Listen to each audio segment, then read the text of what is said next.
So, hello people, this is your channel CATV, and in this video we are going to do the MCQ questions of directors का part 2, right. मतलब appointment and remuneration of managerial personnel. See, इधर chapter 2 meetings का होना था, पर इधर जो है appointment and remuneration of managerial personal है. ठीक है, तो मैं आपको बता दूँ कि किस सीक्वेंस में ये रहेगा, राइट. तो पहले तो स्टडी मटेरियल के क्वेश्चन रहेंगे. ठीक है, स्टडी मटेरियल के क्वेश्चन के बाद MTP से क्वेश्चन आ जाएंगे. ठीक है, ये MTP से क्वेश्चन ख़त्म होंगे तो RTP से क्वेश्चन आ जाएंगे. ठीक है, RTP से क्वेश्चन ख़त्म हो जाएंगे तो बुकलेट ऑफ MCQ जो ICAI ने इशू करी थी वो MCQ बुकलेट की क्वेश्चन आ जाएंगे, राइट. तो हम स्टार्टिंग से ही करते हैं. हम स्टडी मटेरियल पढ़ेंगे, देन MTP, RTP, बुकलेट. ठीक है, ये सारी चीज़ें हम देखेंगे. ठीक है, तो बिना किसी देर के अब हम स्टार्ट करते हैं. अब देखो, appointment of whole time CS ये मैंडेटरी होगा अगर पेड अप शेयर कैपिटल कितना रहे. अगर पब्लिक कंपनी हो तो 10 करोड़ या उससे ज़्यादा, पर अगर अगर प्राइवेट कंपनी हो तो 10 करोड़ या उससे ज़्यादा, पर अगर पब्लिक कंपनी है तो 5 करोड़ या उससे ज़्यादा. ठीक है, और बिलो 10 करोड़ तो उनको कम से कम होल टाइम CS तो मैंडेटरी है ही है. होल टाइम KMP जो है वो मैंडेटरी होता है एक तो लिस्टेड कंपनी को, एंड देन रूल 8 की कंपनी. रूल 8 की कंपनी मतलब कि वो कंपनी जिसका पेड अप कैपिटल जो है 10 करोड़ या उससे ज़्यादा है. वो अनलिस्टेड पब्लिक कंपनी जिसका पेड अप कैपिटल 10 करोड़ या उससे ज़्यादा है. ठीक है, तो वो अनलिस्टेड पब्लिक कंपनी जिसका पेड अप कैपिटल 10 करोड़ से कम है बट 5 करोड़ या उससे ज़्यादा है, उसको होल टाइम CS अपॉइंट करने का है, राइट. पर रही बात प्राइवेट कंपनी की, तो प्राइवेट कंपनी में अगर पेड अप कैपिटल 10 करोड़ या उससे ऊपर हो तब जाके हमको होल टाइम CS अपॉइंट करना है. इधर हम जो है 5 करोड़ लेते हैं. चलो, द होल टाइम KMP, ठीक है, can hold office in another company. इस किसी दूसरी कंपनी में ऑफिस होल्ड कर सकते हैं अगर दूसरी कंपनी जो है होल्डिंग हो, सब्सिडरी हो, क्या हो. देखो एक बार अब ऐसा है कि आप अपने नोट्स में भी ओपन कर लीजिए कि जो होल टाइम KMP जो है वो होल्ड ऑफिस कर सकता है. ठीक है, सेम टाइम में कंपनी में और दूसरी सब्सिडियरी कंपनी में, एंड सब्सिडियरी कंपनी इंक्लूड सब सब्सिडियरी कंपनी. ठीक है, but not in any other company. दूसरी कंपनी में नहीं कर सकता, बस सिर्फ सब्सिडियरी में कर सकता है. तो ये सब्सिडियरी लिखा हुआ है. होली ओन सब्सिडियरी ऐसा कुछ भी नहीं है कहीं. Board of director of Centratech limited desire to appoint, वो डिज़ायर करे टू अपॉइंट निपुण जिसकी एज 22 साल है. ठीक है, और उसको MD अपॉइंट करना है ऑफ द कंपनी, राइट. उसको MD अपॉइंट करना of the company. Nipun is currently director and the son of Ramesh. तो निपुण जो है 22 साल का है. ठीक है, और देखिए as the MD of the company Nipun is currently a director और रमेश का सन है. The immediate managing partner who expired in a car accident. तो जो फादर थे वो कार एक्सीडेंट के दौरान उनकी मौत हो गई, वो एक्सपायर हो गए. तो उन इमीडिएट मैनेजिंग डायरेक्टर, ठीक है, उनकी जगह जो है निपुण को अपॉइंट किया. तो क्या इनको अपॉइंट कर सकते हैं? अगर हम एलिजिबिलिटी की बात करें तो 21 साल से ऊपर होना चाहिए. अगर आप देखो 196(3) के डिस्क्वालिफिकेशन को, तो वो बोल रहे थे कि 21 साल से नीचे और 70 साल से ऊपर नहीं होना चाहिए. हावेवर आप 70 साल के ऊपर कर सकते हो सब्जेक्ट टू सर्टेन कंडीशन. इधर तो 22 साल का ही है तो कर सकते हैं अपॉइंट. मैक्सिमम सिटिंग फीस पर मीटिंग जो डायरेक्टर को पे कर दी जा सकती है वो 1 लाख है, राइट. ये सिटिंग फीस बोर्ड मीटिंग के लिए होती है और 1 लाख से ऊपर नहीं पे करने की है. अब देखो, in addition to listed company other public company, कौन सी पब्लिक कंपनी में होल टाइम KMP रिक्वायर करने की अपॉइंट करने की ज़रूरत है जिनका पेड अप कैपिटल 10 करोड़ या उससे अबव है, राइट.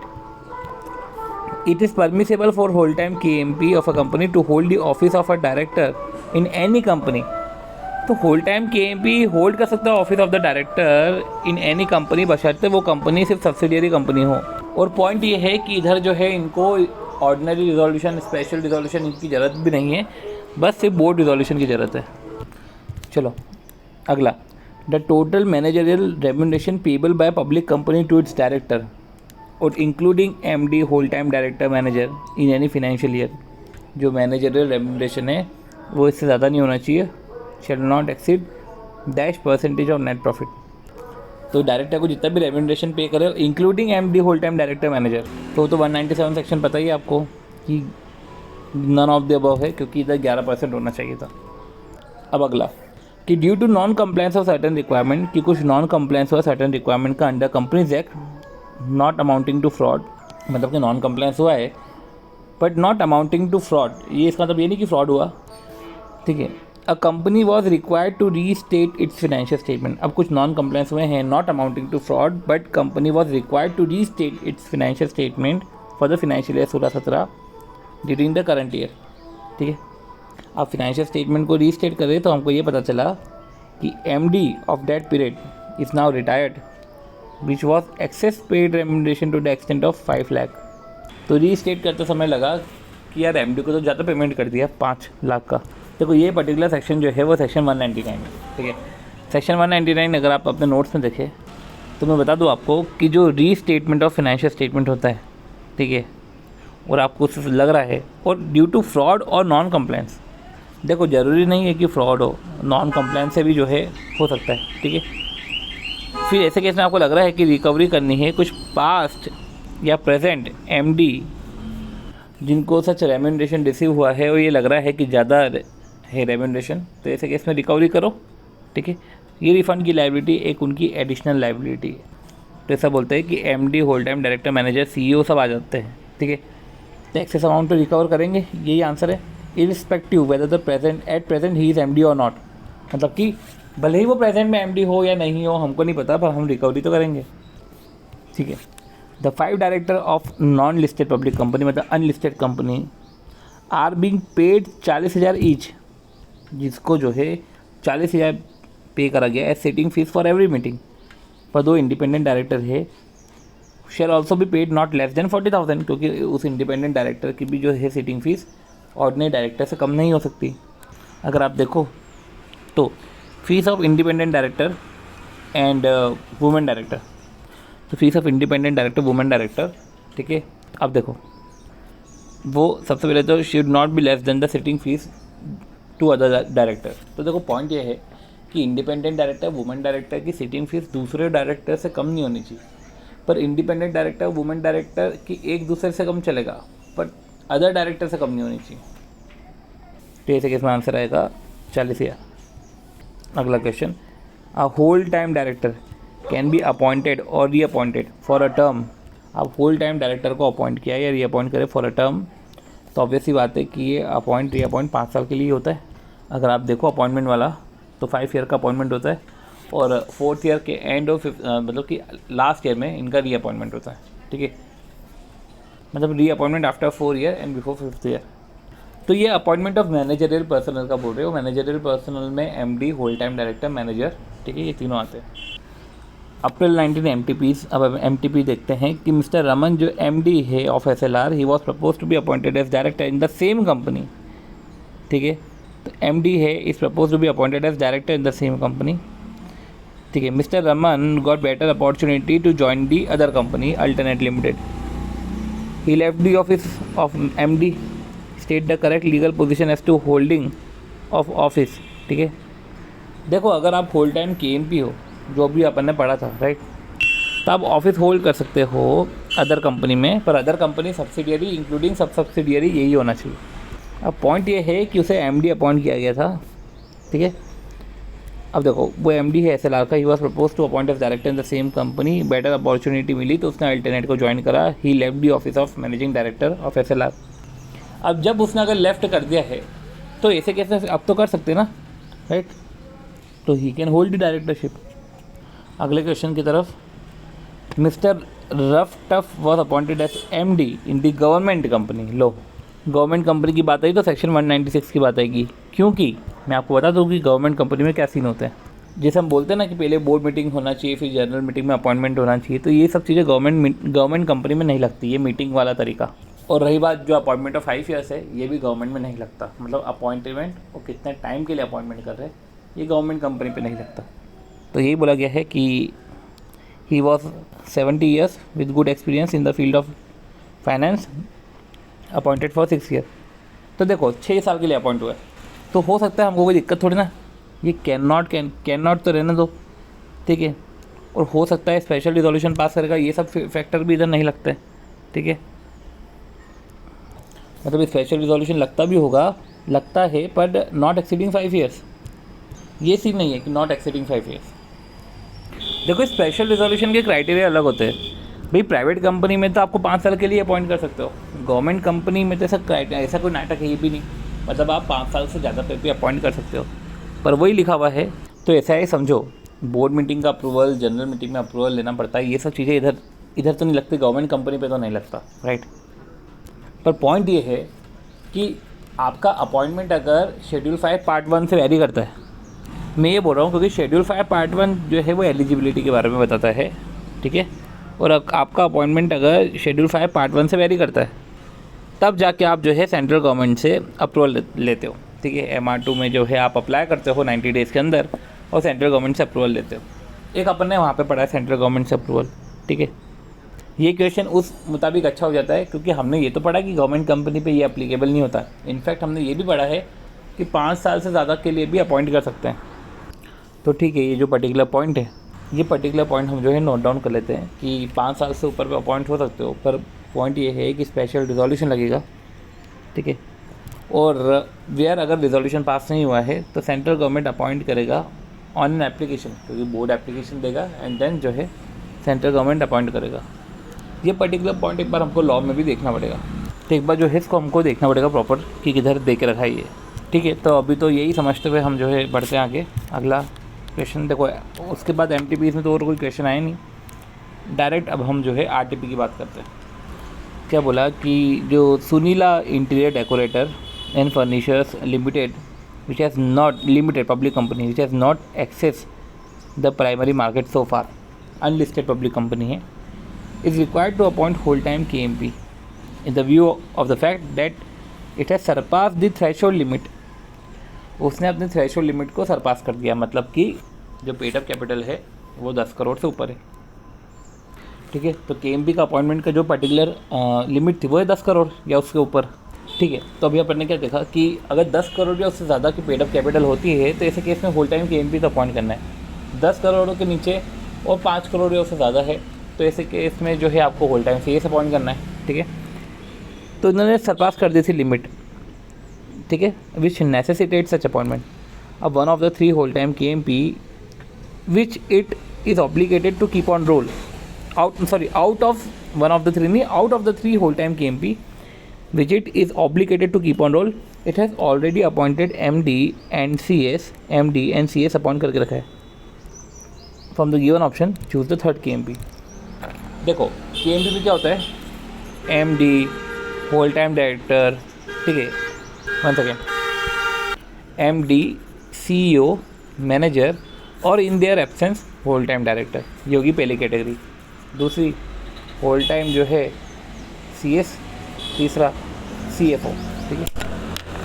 तो MD CEO मैनेजर और in their absence whole time director, ये ऊपर आ गए, CEO ऊपर आ गया, फिर होल टाइम CS और CFO, ठीक है। तो जी फाइनेंशियल ऑफिसर होना चाहिए, राइट। चलो केस स्टडी की तरफ बढ़ते हैं। तो अलीबाबा लिमिटेड जो है वो एक लिस्टेड कंपनी है, incorporated under provisions of the company law, having registered office, one second, listed company है जिसका रजिस्टर्ड ऑफिस है आंध्र प्रदेश में। मिसेस स्मार्ट, ठीक है, मिसेस स्मार्ट MD है, ठीक है, मिसेस स्मार्ट MD है of Alibaba limited. Since its incorporation she was the first director, ठीक है, first director and one of the promoter of the company. She has the vast experience of managing the company. अब Alibaba limited is a holding company of PM, ठीक है। तो देखो PM की holding company है, ठीक है, ये होल्डिंग कंपनी है, ठीक है, PM की, with Fira private limited as subsidiary to PM। तो अलीबाबा होल्डिंग है और सब्सिडियरी जो है फिरा है, ठीक है। Following the details pertaining to incorporation of related entities. तो क्या 3 कंपनी होगी, एक तो होल्डिंग कंपनी अलीबाबा, PM और फिरा। तो अलीबाबा, PM और फिरा, ठीक है। इनकॉर्पोरेशन की date, registered office, authorise paid up capital, authorise share capital, paid up share capital दे के रखा है। Under the guidance Mrs Smart. अब मिसेस स्मार्ट कौन है, जो मैनेजिंग डायरेक्टर है वो फर्स्ट डायरेक्टर भी है। तो under the guidance Mrs smart Ali Baba limited acquired, under the guidance of Mrs smart उसने गाइड किया और अली बाबा लिमिटेड ने शेयर होल्डिंग एक्वायर करी इन पीएम लिमिटेड, ठीक है, एंड दस रिजल्टिंग इनटू सब्सिडियरी कंपनी, मतलब ये सब्सिडियरी इसकी गाइडेंस पे बनी थी, ठीक है। Now the board of director of Alibaba wishes to nominate Mrs Smart for the position of MD in PM limited, ठीक है, तो बन सकता है, ठीक है, होल टाइम केम भी हो गया ना, and also appoint her as whole time director in Fira, तो सब्सिडियरी इंक्लूड सब सब्सिडियरी, तो ये तो हो सकता है, ठीक है। Therefore, Board of Director of PM Limited pass a board resolution through resolution by circulation to appoint Mrs. Smart as managing director। अब उनका तरीका क्या था अपॉइंट करने का, बोर्ड रिजोल्यूशन, ठीक है। तो अपन ने पढ़ा है कि होल टाइम डायरेक्टर जो है KMP जो है दूसरी जगह भी बन सकता है, दूसरी कंपनी में जो अपनी सब्सिडियरी इंक्लूड सब सब्सिडियरी, तो बोर्ड रिजोल्यूशन से होगा, तो उसने रिजोल्यूशन बाय सर्कुलेशन से पास करा। Subsequently, the board of director of FIRA Private Limited passed the board resolution at board meeting। अब देखो, subsequently board of director of FIRA Limited passed a board resolution at board meeting wherein all the director present in the meeting approved the resolution for appointing her। तो FIRA ने भी एक board resolution pass किया और एक holding company ने, मतलब कि एक सब सब्सिडियरी ने पास करा एक बोर्ड रिजोल्यूशन, और जो एक होल्डिंग कंपनी ने करा, ठीक है, और यूनानिमस बोर्ड अप्रूवल करा। FIRA private limited also conducted the general meeting for getting approval of share holder and pass a ordinary resolution. तो पहले तो बोर्ड मीटिंग में क्या करा इन्होंने, सब सब्सिडियरी की बोर्ड मीटिंग में इन्होंने यूनानिमस बोर्ड रिजोल्यूशन पास हुआ, देन इसके बाद एक जनरल मीटिंग में ऑर्डिनरी रिजोल्यूशन पास हुआ, ठीक है, to appoint her. Further the appointment of Mrs Smart PM Limited and appointment of Mrs. Smart PM Limited and FIRA Private Limited had complied with Schedule 5, and as a result respective companies did not take any approval from central government, क्योंकि उन्होंने compliance करके रखा हुआ था। अगर variance होता तो हम जो है करते, ठीक है, ऐसे केस में सेंट्रल गवर्नमेंट को अप्लाई करते। पॉइंट ये है कि क्या मिसेस स्मार्ट का MD जैसा अपॉइंटमेंट PM लिमिटेड में हो सकता है क्या, तो वैलिड है, ठीक है, आप होल्ड तो कर सकते हो, तो वैलिड तो है, ठीक है, तो आंसर तो बी होना चाहिए इसका, राइट।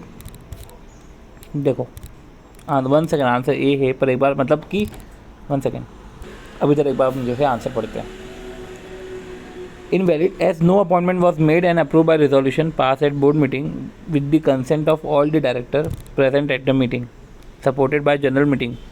1 सेकेंड, ये PM में ऐसा कुछ भी नहीं हुआ था कि जो है सारा यूनानिमस बोर्ड रिजोल्यूशन चाहिए, यूनानिमस बोर्ड रिजोल्यूशन के पास के बाद जनरल मीटिंग में OR पास होना चाहिए, तब जाके ऐसा हो सकता है।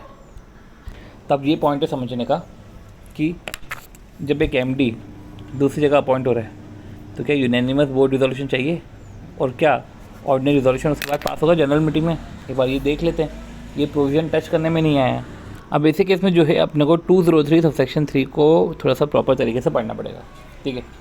अब देखो 203 सब सेक्शन 3 क्या बोलता है, ठीक है, कि जो whole time KMP shall not hold office in more than 1 company, पर वो सब्सिडियरी में होल्ड कर सकता है ऑफिस, ये अपन ने पढ़ा था।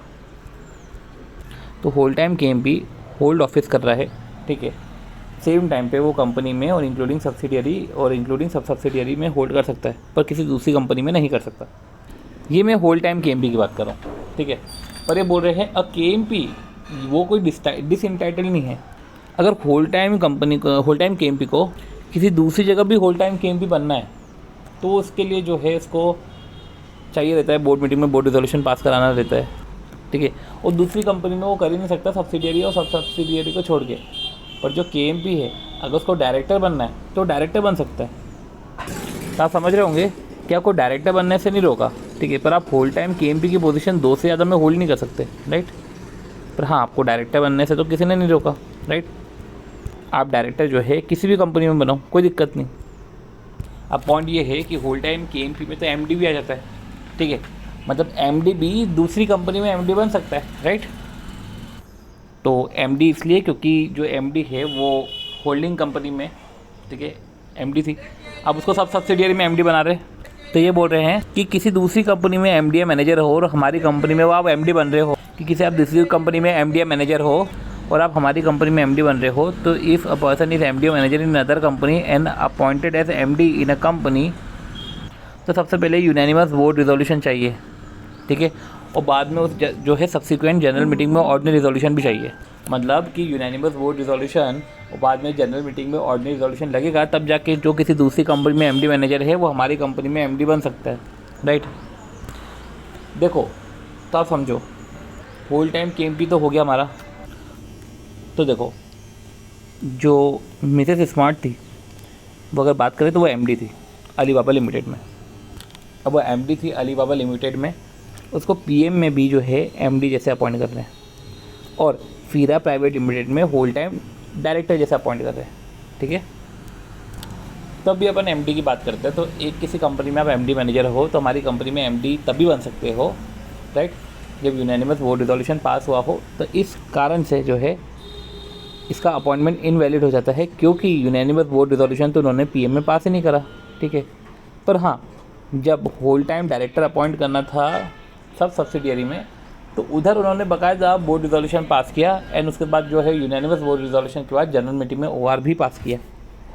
Weather Mrs Smart appointed as whole time director in Fira private limited, whether Mrs Smart appointed as whole time director is in Fira private limited is valid as per the provisions. जैसे कि ये बोल रहे हैं कि जो Mrs smart है वो होल टाइम डायरेक्टर बन गई फीरा प्राइवेट लिमिटेड में, तो क्या ये वैलिड है कि नहीं है वैलिड। तो देखो पॉइंट है कि फीरा प्राइवेट लिमिटेड एक प्राइवेट कंपनी है, ठीक है, फीरा प्राइवेट लिमिटेड एक प्राइवेट कंपनी है, पर वो सब्सिडियरी है पब्लिक लिमिटेड की। तो ऐसे केस में डीम्ड पब्लिक कंपनी हो गई, डीम्ड पब्लिक कंपनी हो गई, इसलिए केएमपी की रिक्वायरमेंट आ जाती है। क्योंकि केएमपी की रिक्वायरमेंट जैसे है अपना अनलिस्टेड पब्लिक कंपनी पे लगता है जिसका पेड अप कैपिटल 10 करोड़ या उससे ज़्यादा है। तो ऐसे केस में बोलते हैं कि एमडी, सीईओ, मैनेजर और in their absence full time director. तो सिंस अगर आप देखो उसका पेड अप कैपिटल, वो पेड अप कैपिटल जैसे कि, ठीक है, 10 करोड़ से ज़्यादा ही है, 10 करोड़ है, तो 10 करोड़ या उससे ज़्यादा है। तो ऐसे केस में फीरा प्राइवेट लिमिटेड जो अब डीम्ड पब्लिक कंपनी है, तो उसको भी ये होल टाइम डायरेक्टर अपॉइंट करने की रिक्वायरमेंट थी, उन्होंने होल टाइम डायरेक्टर अपॉइंट किया। अब ये बोल रहे हैं कि what will be the legal position so as to appointment of Mrs Smart as MD in PM, MD appoint हुई पीएम में, if Alibaba is a government company. अगर अलीबाबा गवर्नमेंट कंपनी होती तब क्या होता। तो देखो अगर आपको याद हो केएमपी में कि एमडी, सीईओ और मैनेजर, एमडी, सीईओ और मैनेजर, ठीक है, in their absence whole time director, ये सेक्शन नॉट एप्लीकेबल है, ये सेक्शन नॉट एप्लीकेबल है टू द गवर्नमेंट कंपनी, ये गवर्नमेंट कंपनी को जो है वो एप्लीकेबल नहीं है, राइट। देखो पॉइंट ये है कि अभी आपने बोला, राइट, कि लीगल पोजीशन क्या रहेगी अगर appointment of Mrs Smart as MD. तो अभी हमने मना किया था ये बोलते हुए कि यार यूनानिमस बोर्ड रिजोल्यूशन तो पास नहीं हुआ है और जनरल मीटिंग में ऑर्डिनरी रिजोल्यूशन पास नहीं हुआ है, तो ये एप्लीकेबल नहीं होगा, ऐसा अपॉइंटमेंट इनवैलिड है, ये देखा था अपन ने, ठीक है, इनवैलिड है। पर यही जब गवर्नमेंट कंपनी होगी तो वैलिड हो जाएगा, क्योंकि ये सब चीज़ें इसमें वैलिड नहीं है। मतलब जो हम ये बोल रहे थे कि बोर्ड रिजोल्यूशन चाहिए, ठीक है, तो वो इधर एप्लीकेबल नहीं है जब अगर एमडी गवर्नमेंट कंपनी का हो तो, ठीक है। तो आप समझ गए कि अगर अपॉइंटमेंट हो रहा है ऐसे केस में तो वैलिड हो जाएगा, क्योंकि इधर ऐसा यूनानिमस बोर्ड रिजोल्यूशन की ज़रूरत नहीं है, राइट। तो वैलिड है in the light of the provisions of 2034A। अब what is the status of FERA private limited for the purpose of applicability of companies act. तो फीरा प्राइवेट लिमिटेड एक public company हो गई। One second, what is the status of FERA private limited for the purpose of applicability of companies act. If Alibaba अगर government company है तो government company की subsidiary भी government होती है और सब्सिडियरी इंक्लूड सब सब्सिडियरी। तो चलो अगले क्वेश्चन की तरफ बढ़ते हैं। Whether appointment of Mrs Smart as whole time director in Fira. तो ये फीरा में होल टाइम डायरेक्टर है, ठीक है, ये एमडी है एक कंपनी में, दूसरी कंपनी में एमडी जैसा अपॉइंटमेंट होना तो इनवैलिड है, पर होल टाइम डायरेक्टर है फीरा में, ठीक है। क्या वो लीगली परमिटेड है अगर अलीबाबा एक गवर्नमेंट कंपनी है तो, राइट। देखो अपन ने ऐसा पढ़ा है कि केएमपी, ठीक है, of company, KMP can be A director of any company, ठीक है, ये अपन ने पढ़ के रखा है। बस बोर्ड से परमिशन लेनी पड़ती है। और फिर ये भी समझो कि अगर अली बाबा गवर्नमेंट कंपनी है, ठीक है, अगर अली बाबा गवर्नमेंट कंपनी है तो आप पहले ही जो है एमडी हो एक जगह, ठीक है, फिर आप सब्सिडियरी में भी एमडी हो गए, सब्सिडियरी इंक्लूड सब सब्सिडियरी। तो अगर अली बाबा गवर्नमेंट कंपनी है तो ऐसे केस में जो है आप जो अपनी दूसरी कंपनी थी पीएम कंपनी, उधर भी आप एमडी बन चुके हो, ठीक है, अब फिर आप होल टाइम डायरेक्टर भी बन गए, ठीक है। तो ऐसे केस में गवर्नमेंट कंपनी पे तो एप्लीकेबल होता नहीं, तो आप बन सकते हो। मतलब कि अभी बोलते हैं ना कि होल टाइम केएमपी आप कंपनी में बन सकते हो, सब्सिडियरी में बन सकते हो, इंक्लूडिंग सब सब्सिडियरी, ठीक है। तो आप वैसे बन चुके हो, उसके बाद वापस से आपने जो है होल टाइम डायरेक्टर बने हो फीरा में, राइट, तो आप बन तो सकते हो, ठीक है, क्योंकि ये जो है सेक्शन 203 गवर्नमेंट कंपनी पे एप्लीकेबल नहीं होता। तो देखो कुछ क्वेश्चन रेज होते हैं। पहला क्वेश्चन ये रेज होता है कि क्या जो एमडी है वो होल टाइम केएमपी ऑलवेज होता है कि होल टाइम केएमपी नहीं भी होता है। ये केस स्टडी जो है काफ़ी अच्छी चीज़ जो आरटीपी मई 20 में पूछी गई है, ठीक है। एंड इसके बाद जो है जब हम रिवाइज करेंगे ना सेक्शन 203, ठीक है, तब हम ये केस स्टडी को वापस से देखेंगे, ठीक है, तब मैं आपको वापस से कोरिलेट करूँगा। इस केस स्टडी में जो भी क्वेश्चन थे, सबसे पहले ये था कि मिसेस स्मार्ट एमडी है, पीएम में अपॉइंट, मतलब कि वो पीएम लिमिटेड में क्या एमडी से अपॉइंट हो सकते हैं, तो अपने मना कर दिया क्योंकि एक unanimous board resolution and then उसके बाद जनरल मीटिंग में ओआर पास नहीं हुआ। यही सीन अगर ऐसा होता कि अगर ये गवर्नमेंट कंपनी होती तो ऐसे केस में ये एमडी, सीईओ, मैनेजर और in their absence whole time director इन पे एप्लीकेबल ही नहीं होता। Means MD of government company कैसे भी अपॉइंट हो सकता है, ठीक है, उसके लिए बोर्ड रिजोल्यूशन ये सब आपकी ज़रूरत नहीं है, राइट। फिर क्या whole time director Fira limited में अपॉइंट हो सकता है, तो हाँ फीरा लिमिटेड में अपॉइंट हो सकता है क्योंकि वैसे भी जो है पब्लिक कंपनी है, क्योंकि पब्लिक कंपनी की सब्सिडियरी तो पब्लिक की हो जाती है, राइट। और फिर जो है गवर्नमेंट कंपनी का सीन भी अगर ऐसा होता कि गवर्नमेंट कंपनी होती तो गवर्नमेंट कंपनी की सब्सिडियरी इंक्लूडिंग सब सब्सिडियरी सब गवर्नमेंट कंपनी हो जाती है। और फिर एक पॉइंट इधर आता है कि अगर आप होल टाइम केएमपी, आप होल टाइम केएमपी एक जगह हो कंपनी में हो तो आप दूसरी जगह हो सकते हो, ठीक है, इन सब्सिडियरी और सब सब्सिडियरी, उसके अलावा कहीं भी नहीं हो सकते। बट हाँ इधर भी होने के लिए आपको बोर्ड मीटिंग में रिजोल्यूशन तो पास करना पड़ेगा, ठीक है। अब पॉइंट ये आता है कि आप जो हो आप पीएम लिमिटेड में भी जो है आप होल टाइम केएमपी बन चुके हो, ठीक है। तो क्या जब आप एक बार पीएम लिमिटेड, जबकि आप एक सब्सिडियरी कंपनी में होल टाइम केएमपी बन चुके हो, तो क्या एक और पोजीशन आप होल्ड कर सकते हो, ठीक है, क्योंकि प्रोविजन में बोल के रखा है कि होल्डिंग कंपनी में तो हो ही हो आप, सब्सिडियरी इंक्लूडिंग सब सब्सिडियरी में भी आप होल टाइम केएमपी बन सकते हो, जो कि हमने पढ़ा है कि होल टाइम केएमपी जो है ऑफिस होल्ड कर सकता है कंपनी में और सब्सिडियरी में। अब पॉइंट ये है कि कंपनी के साथ उसने सब्सिडियरी में भी होल्ड करके रखा है और सब सब्सिडियरी में भी होल्ड करके रखा हुआ है, तो क्या ऐसा 3 होल्ड करना चलेगा कि सिर्फ सब्सिडियरी या सब सब्सिडियरी किसी में भी कोई सी एक पोजीशन ही होल्ड करने की है, दोनों में से कोई सी एक पोजीशन, दोनों कंपनी में से कोई सी एक जगह ही हमको होल्ड करना है, ठीक है। तो ये 2 डाउट है कि दोनों में एक एक होल्ड करो तो चलेगा कि दोनों में किसी एक जगह ही आप होल्ड कर सकते हो। तो पर्टिकुलर इस तरीके से हमने मीटिंग के ये केस स्टडी के साथ अराउंड 15 क्वेश्चन ओवर करे हैं, ठीक है। मीटिंग्स के अपॉइंटमेंट एंड रेम्यूनरेशन के रिस्पेक्ट में हमने जो है क्वेश्चन ओवर करे हैं एंड नेक्स्ट वीडियो में हम जो है बचे हुए क्वेश्चन ओवर करेंगे, राइट। या तो ऐसा है कि चलो अब ज़्यादा बचा नहीं वैसे भी, तो इधर ही ख़त्म करते हैं 1 सेकेंड। चलो अगले क्वेश्चन की तरफ बढ़ते हैं कि due to non compliance of certain requirement, कि आपने कुछ रिक्वायरमेंट का कंप्लायंस नहीं करा इन द कंपनीज एक्ट, पर ये non compliance non amounting to fraud, ठीक है। कंपनी को रीस्टेट करने फाइनेंशियल स्टेटमेंट और उसको पता चला कि एक्सेस रेम्यूनरेशन पे करा है, तो क्या रिकवरेबल है, तो हाँ ये रिकवरेबल तो है, ये तो पड़ा वही है, तो रिकवरेबल है भले ही वो एमडी हो या ना हो, राइट।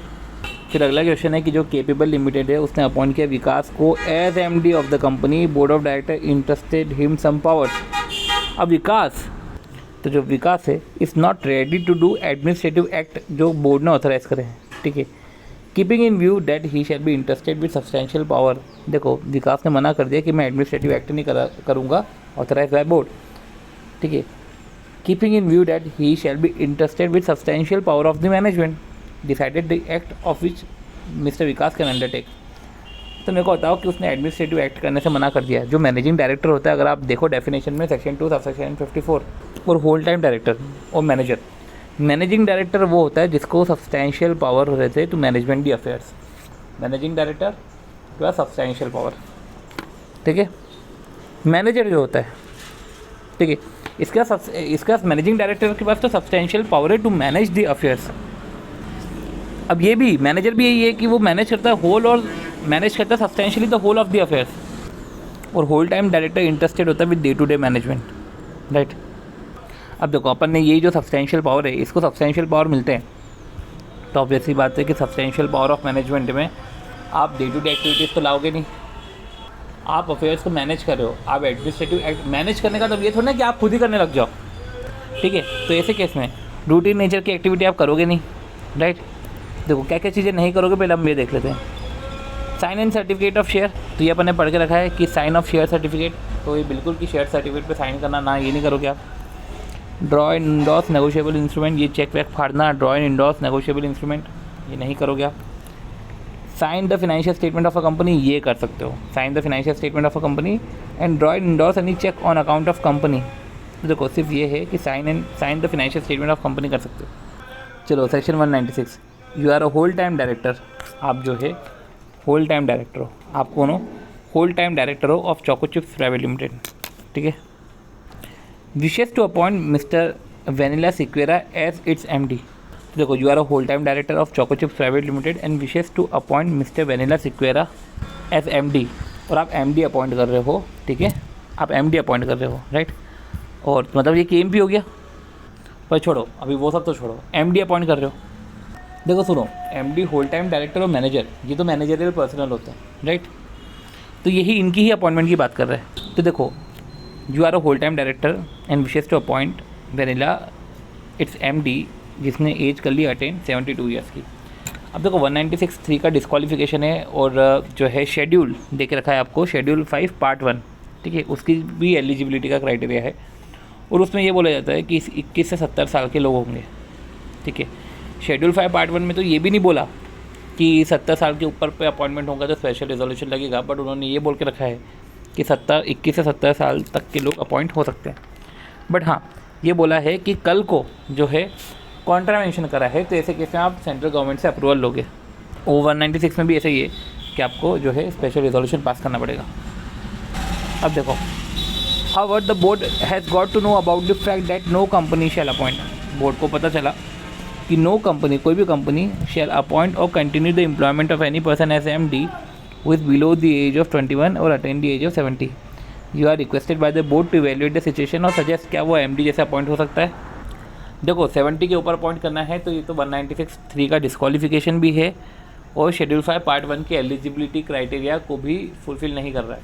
पर देखो 196(3) में क्या बोल के रखा है कि आप 70+ पे अपॉइंट कर सकते हो, पर एक स्पेशल रिजोल्यूशन पास करना पड़ेगा, ठीक है, ठीक है। और शेड्यूल 5 पार्ट 1 का जो है कंप्लायंस, उसमें भी उन्होंने बोल के रखा है कि 70+ ईयर पे जो है स्पेशल रिजोल्यूशन पास करना पड़ेगा, ठीक है। नोट करना है कि जब शेड्यूल 5 पार्ट 1 का कंप्लायंस नहीं होता है, ठीक है, अगर वेरिएंस है तो ऐसे केस में आप अप्लाई करते हो 90 डेज़ में सेंट्रल गवर्नमेंट को और उनसे अप्रूवल लेते हो, ठीक है। इधर तो क्या बोल के रखा है, इधर सेंट्रल गवर्नमेंट वाला कोई पॉइंट नहीं दे के रखा है, शेड्यूल 5 पार्ट 1 की कोई बात ही नहीं करके रखी है, 196(3) की बात करके रखी है। तो इधर बोल देते हैं कि इधर जो है स्पेशल रिजोल्यूशन से होगा। बस सपोज़ करो कभी स्पेशल रिजोल्यूशन पास नहीं होता है and vote cast in favour वो एक्सीड होता है वोट कास्ट अगेंस्ट से, स्पेशल रिजोल्यूशन नहीं हुआ पर फेवर के वोट ज़्यादा है अगेंस्ट से, तो ऐसे केस में सेंट्रल गवर्नमेंट अप्रूव करता है उसका अपॉइंटमेंट, अगर उसे लग रहा है कि अपॉइंटमेंट बेनिफिशियल है to the interest of the company, but special resolution नहीं हुआ है, बट फेवर में वोट्स जाता है, तो ऐसे कैसे सेंट्रल गवर्नमेंट की अप्रूवल लेके आप अपॉइंटमेंट कर सकते हो। अब देखो, A was appointed as manager, A was appointed as manager, A को अपॉइंट किया है मैनेजर ऑफ PQR, ठीक है, मैनेजर ऑफ PQR वो मैनेजर है for the period of 5 years on June 2015, ठीक है। Considering his performance and dedication before completion of his 10 year management decided to reappoint him, right. तो देखो ऐसा है कि जो रीअपॉइंट होता है वो after 4 year and before 5th year reappointment, on which date reappointment will be consider valid, ये लास्ट ईयर में रीअपॉइंटमेंट वैलिड हो जाता है, ठीक है। तो 4th ईयर कब खत्म हो रहा है, 20 जून 2019 को, मतलब वही 24 जून 2019 का आंसर ए होगा, ठीक है। On which date reappointment valid, तो अगर 24 जून को करा है तो वैलिड है, उसके पहले तो वैलिड रहेगा भी नहीं, राइट। एक लॉकवर्थ सेफ्टी गैस प्राइवेट लिमिटेड है जो रेम्यूनरेशन पे करता है डायरेक्टर्स को, ईयरली बेसिस पे रेम्यूनरेशन पे करता है। अब company has whole time director, ठीक है, होल टाइम डायरेक्टर है। Currently they appoint mister X as MD, company का होल टाइम डायरेक्टर भी है और उन्होंने जो है एक एमडी अपॉइंट करके रखा है ना। Company has to keep in mind that overall remuneration जो है including MD shall not exceed maximum, ठीक है। अब पॉइंट ये है कि ठीक है, कंपनी को दिमाग में तो लगाना पड़ेगा। If there is more than one MD whole time director और मैनेजर, ये बोल रहे हैं कि कंपनी को अब तो दिमाग में तो ये तो रखना है कि जो ओवरऑल रेम्यूनरेशन है to the directors including MD whole time director manager, ये एक मैक्सिमम लिमिट से ज़्यादा नहीं होना चाहिए, ठीक है। पर पॉइंट ये आता है कि मैक्सिमम रेम्यूनरेशन क्या होगा, ठीक है, if there is more than one MD whole time director manager, right. देखो वापस से बोलता हूँ, ये प्राइवेट लिमिटेड है जो रेम्यूनरेशन पे करती है ईयरली बेसिस पे, होल टाइम डायरेक्टर भी है, एक एमडी को अपॉइंट किया है। अब उनको ओवरऑल रेम्यूनरेशन का तो ध्यान रखना ही है, ठीक है, ठीक है, डायरेक्टर्स का इंक्लूडिंग, क्योंकि डायरेक्टर्स इंक्लूडिंग मतलब कि ओवरऑल रेम्यूनरेशन जब हम देखते हैं तो उसमें managing director, whole time director, manager, इनके साथ साथ दूसरे डायरेक्टर्स भी देखे जाते हैं, अदर डायरेक्टर्स। पर वो बोल रहे हैं कि आप लिमिट के अंदर भी लिमिट है, अगर एक से ज़्यादा managing director, whole time director और डायरेक्टर है तो उधर मैक्सिमम कितना है, तो मैक्सिमम के अंदर भी मैक्सिमम देखा जाता है। तो ऐसा है कि अगर एक होल टाइम डायरेक्टर एमडी या मैनेजर हो, सिर्फ एक, तो उसको मैक्सिमम 5% तक दे सकते हो। तो ऐसे केस में अदर डायरेक्टर जो होते हैं उनको 3% तक आप दे सकते हो। सॉरी, मैं वापस बोलना चाहूँगा, अगर एक managing director, whole time director, manager है, अगर एक है, ठीक है, तो अदर डायरेक्टर को 1%, और अगर एक भी नहीं है तो अदर डायरेक्टर्स को 3%। देखो, तो एक नहीं होना तो अदर डायरेक्टर को 3%, एक होना तो अदर डायरेक्टर को 1% और होल टाइम डायरेक्टर को 5%, और अगर मोर देन वन है तो 10%। तो इधर देखा जाए तो more than one whole time director MD manager है, तो ऐसे केस में मैक्सिमम 10% तक आप दे सकते हो, राइट। 203 की अब बात करते हैं। अमारको कंपनी लिमिटेड जो कंपनी इनकॉर्पोरेटेड है उसको अपॉइंट करना है अश्विन को whole time director. Ashwin travel abroad for other business commitment और यूजुअली आउटसाइड इंडिया रिसाइड करता है 12 महीने तक। अब now Ashwin want to know eligibility condition with respect to condition of resident in India. अब देखो, शेड्यूल 5 में बोल के रखा है रेसिडेंसी का क्राइटेरिया, ये बोल के रखा है कि शेड्यूल 5 पार्ट 1 में कि आपको एटलीस्ट रेसिडेंट होना चाहिए, ठीक है। उधर रेसिडेंट का मतलब जो है वो 182 डेज़ नहीं है, जो 182 डेज़ हमने रेसिडेंट डायरेक्टर में पढ़ा था। इधर ये बोल रहे हैं कि डेट ऑफ अपॉइंटमेंट के एटलीस्ट 12 दिन पहले, 12 महीने तक, डेट ऑफ अपॉइंटमेंट के 12 के पहले के 12 महीने तक या 12 महीने और मोर अगर वो इंडिया में रहा तो वो रेसिडेंट डायरेक्टर है, मतलब वो रेसिडेंट इन इंडिया है, ठीक है। अब बोल के रखा है कि Americo company limited wants to appoint, उसको अगर अश्विन को अपॉइंट करना है तो अश्विन का रेसिडेंट होना ज़रूरी है, ठीक है। पर वो तो आउटसाइड इंडिया रिसाइड करता है for a period of 12 month, ठीक है। और प्रीसीडिंग जो है 12 मंथ में उसको एटलीस्ट प्रीसीडिंग 12 मंथ में कम से कम वो इंडिया में रहे, ठीक है। तो अश्विन रेसिडेंट तो नहीं है, तो ये तो गलत हो गया। Ashwin should be resident in India staying in India for continuous period of not less than 12 month immediately preceding the calendar year, नहीं, preceding the date of appointment है, ठीक है। Ashwin should be resident in India staying in India for continuous period of not less than 12 month immediately preceding the date of appointment. फिर इधर बोल दिया कि Ashwin is not required to comply with the condition, ठीक है। ये तो गलत है, क्योंकि ये जो है condition it does not apply to company establish in SEZ, तो SEZ वाला ऐसा कोई क्राइटेरिया नहीं है। साथ ही साथ Ashwin is not required to comply with the condition as the condition of staying in India for 12 month does not apply. देखो, ये सब तो नहीं है, आपको डेट ऑफ अपॉइंटमेंट से देखा जाता है कि एटलीस्ट प्रीसीडिंग 12 मंथ जो है आपको इंडिया में रहने का है, ठीक है। देखो अगले पॉइंट पे आते हैं। F&I लिमिटेड जो एक लिस्टेड कंपनी है उसके अंदर एक अभिषेक है CFO, ठीक है, मतलब ये होल टाइम डायरेक्टर है, होल टाइम KMP है। मिस्टर अभिषेक जो है has been in full time employment, मतलब एक तरीके से होल टाइम KMP, राइट, समझ में आया, whole time KMP। Now Abhishek has been offered to be a whole time director, आप होल टाइम डायरेक्टर बन जाओ।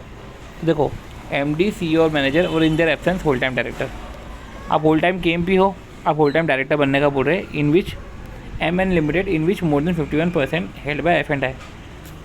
तो अब आपको आपसे एडवाइस चाहिए उसको। तो देखो होल टाइम KMP तो 2 जगह आप होल्ड कर सकते हो ना, ठीक है।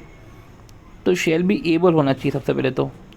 मे प्रोसीड, देखो नॉट एबल तो वैसे ही कट गया, इधर भी बोला मे प्रोसीड। अब ये दोनों पॉइंट पढ़ते हैं, राइट।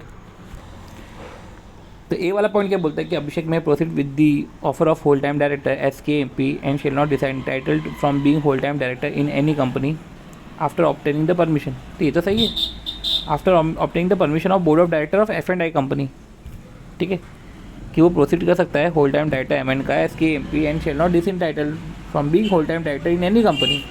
इन एनी कंपनी बोला ना ना ना ना ना ना, एनी कंपनी नहीं, सब्सिडियरी इंक्लूडिंग सब सब्सिडियरी, ठीक है।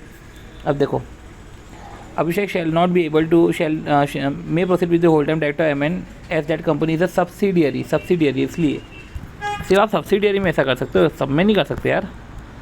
अगला, हसमुख लिमिटेड इनकॉर्पोरेट हुआ है under companies act having whole time director Mr Ram who has been reappointed in the AGM, ठीक है। होल टाइम डायरेक्टर है, ठीक है, और रीअपॉइंट हुआ है AGM में जो 28 अगस्त को हुआ।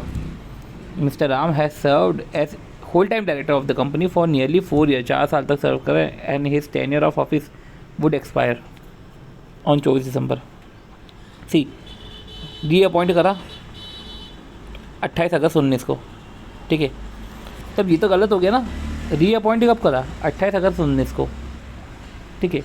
टेन्योर ऑफ ऑफिस अगर 24 दिसंबर को ख़त्म हो रहा है तो 24 दिसंबर के 1 साल पहले 24 दिसंबर 19 या उसके बाद रीअपॉइंट करना था, 28 अगस्त को क्यों कर दिया, राइट। तो वैलिडिटी ऑफ रीअपॉइंटमेंट आप तो बताओ। तो देखो वैलिडिटी ऑफ रीअपॉइंटमेंट तो मुझे तो नहीं लग रहा सही है, तो ये वैलिड वाला पोर्शन हटाओ, ठीक है। अब ये हाँ, अब ये वैलिड वाला, ये A और C तो हटे।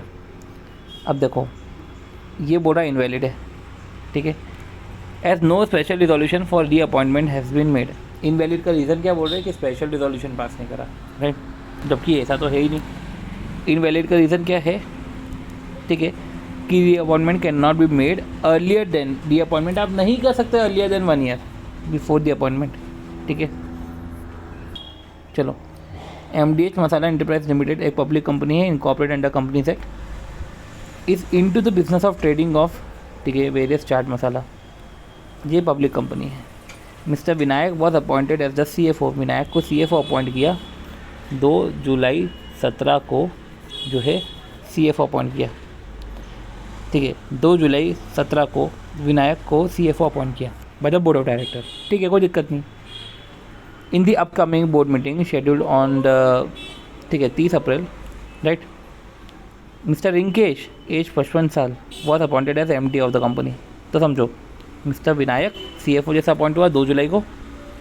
इन the upcoming board meeting schedule हो रही है 30 अप्रैल 20 को।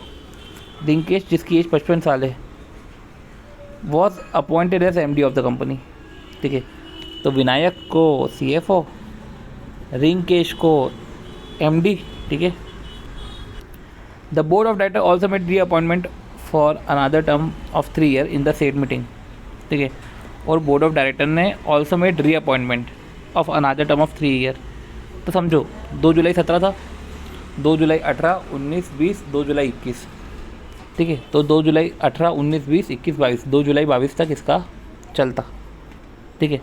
2 जुलाई 22 के 1 साल पहले 2 जुलाई 21 या उसके बाद इसका रीअपॉइंटमेंट कर सकते हैं, पर बोर्ड ऑफ डायरेक्टर ने also made reappointment for another term of 3 year in the set meeting further in the AGM of the company held on 30 जून को जब AGM हुई। The appointment of Rinkesh was approve by the company and the member also noted that reappointment of Vinayak for another term of 3 year. क्या reappointment Vinayak का valid है? तो देखो reappointment Vinayak का valid नहीं है, ठीक है। 1 सेकेंड, रीअपॉइंटमेंट वैलिड कर दिया। अब एक बार देखना पड़ेगा इसको, 1 सेकेंड। हाँ, अब हमको ना एक चीज़ समझनी पड़ेगी, मैनेजरियल पर्सनल और KMP में फ़र्क है। मैनेजरियल पर्सनल और KMP के बीच में हमको डिफरेंस देखना पड़ेगा। मैं इसलिए बोल रहा हूँ वो देखने का, क्योंकि मैनेजरियल पर्सनल जो होते हैं, मैनेजरियल पर्सनल उसमें MD होता है, मैनेजर होता है और होल टाइम डायरेक्टर होते हैं, मैनेजरियल पर्सनल होते हैं, क्योंकि चैप्टर भी मैनेजरियल पर्सनल के नाम पे, MD manager whole time director. रही बात देखें हम किसकी, मैनेजरियल पर्सनल के अलावा किसकी, केएमपी की बात करें तो केएमपी में क्या होता है, MD, CEO, manager, in their absence whole time director, CS और सीएफओ। ठीक है, तो ये पर्टिकुलर जो है केएमपी सेक्शन 206(3) में आता है। ठीक है, अपॉइंटमेंट, और हम जो है 196 में अपॉइंटमेंट देखते हैं, वो अपॉइंटमेंट ऑफ मैनेजरियल पर्सनल देखते हैं, अपॉइंटमेंट ऑफ केएमपी 203 में देखते हैं। इधर जो अपॉइंटमेंट हुआ है और जो वो रीअपॉइंटमेंट वाला 196 वाला सेक्शन है कि 4th ईयर के बाद ही होना चाहिए, 4th से 5th ईयर के दौरान ही रीअपॉइंटमेंट होना चाहिए, ये पर्टिकुलर चीज़ जो है वो मैनेजरियल पर्सनल के लिए एप्लीकेबल है, और सीएफओ मैनेजरियल पर्सनल नहीं है, तो इसलिए इसका अपॉइंटमेंट चल सकता है। जब अपॉइंटमेंट करना है केएमपी का, तो अपन ने देखा है कि केएमपी का अपॉइंटमेंट जो है वो बोर्ड मीटिंग में केएमपी का अपॉइंटमेंट होता है, और केएमपी की पर्टिकुलर रिक्वायरमेंट होती है, बोर्ड मीटिंग में केएमपी का अपॉइंटमेंट होता है। पर जब हम मैनेजरियल पर्सनल का अपॉइंटमेंट देखते हैं तो बोर्ड मीटिंग में रिजोल्यूशन, जनरल मीटिंग में रिजोल्यूशन ऐसे पास करना पड़ता है, और उसमें भी ऐसा है कि अगर कंप्लायंस नहीं करा शेड्यूल 5 पार्ट 1 का, तो आपको सेंट्रल गवर्नमेंट से अप्रूवल भी लेनी पड़ती है 90 डेज़ में MR2 के अंडर में। और ये 4 साल 5 साल वो रीअपॉइंट वाला क्लॉज है जो वो केएमपी पे नहीं लगता है, तो इसलिए इधर भी नहीं लगेगा रीअपॉइंटमेंट वाला क्लॉज। तो yes, the reappointment of mister Vinayak is valid, appointment Vinayak का जो है वैलिड है, राइट। तो ये देखने के बाद जो है अगला क्वेश्चन कि गो डेयरी कंपनी लिमिटेड एक पब्लिक कंपनी है, इनकॉर्पोरेट हुई है और डेयरी प्रोडक्ट सेल कर रही है ऑनलाइन मोड से। धवल जो है वहाँ पे जो है पोजीशन जो होल्ड कर रहा है वो होल टाइम डायरेक्टर की पोजीशन होल्ड कर रहा है during the financial year March 20। The office of Dhaval वो वेकेट हो गया, धवल का ऑफिस वेकेट हो गया, वो होल टाइम डायरेक्टर है, वो होल टाइम डायरेक्टर है, ठीक है, उसका ऑफिस